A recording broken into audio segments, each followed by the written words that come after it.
Thoughts from the second scrimmage and what you saw from the defensive backfield? I felt like, again, my goal has been this whole fall camp is to get better and better each practice, and I felt like we improved tremendously, specifically the young guys.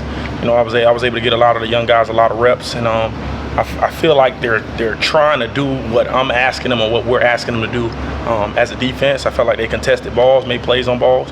It was good to have refs out there, and to see it like full speed, because in practice sometimes, you don't know if it's a PI call or if it is or if it isn't. And I think we had one PI, and so guys were trying to contest footballs. And then, it was funny because we had like I went and asked the ref, and it's at his point of view, he felt like it was a PI. Another ref felt like, well, I don't know, that was a close call. So I'm always telling my guys, don't worry about the refs, just keep playing, and trying to coach them through that process. But it was really, really good to have those guys out there.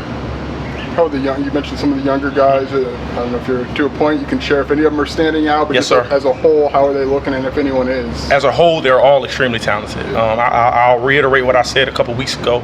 I think this previous staff did a tremendous job in finding talent, recruiting them, and getting them here. Tremendous job. Snook Edwards, I feel like he's kind of standing out a little bit from the young guys, just from an athletic standpoint. Would like him to be a little heavier. You know what I'm saying? He's small and slight, but he's definitely standing out from the younger guys. Tyler Strain, he's doing a really, really good job. And Didi's doing a tremendous job as well. Didi had a pick in practice like 2 days ago. It's probably one of the best interceptions I've ever seen.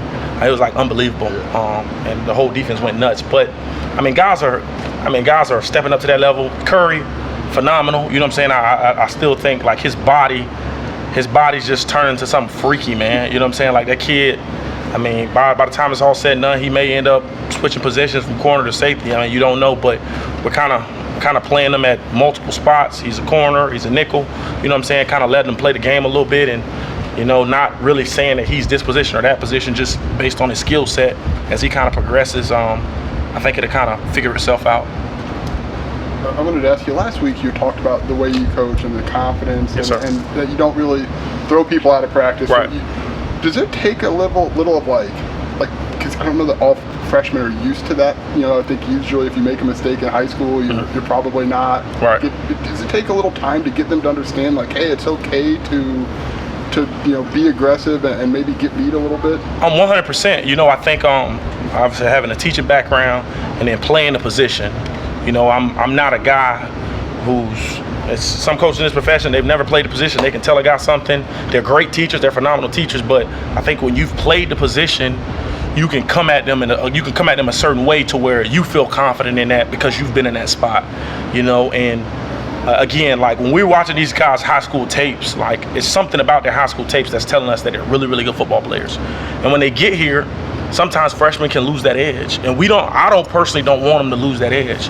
And so I try to coach them through the confines of what we want to get done, and I still want them to have that ability that they showed on their high school tape. They can be paralyzed sometimes based off the game plan or the scheme, and they can also be paralyzed just strictly based off of out of fear. And I feel like if I can eliminate the game plan, making it easy for them, and if I can allow them not to be scared, I think that they can grow up faster.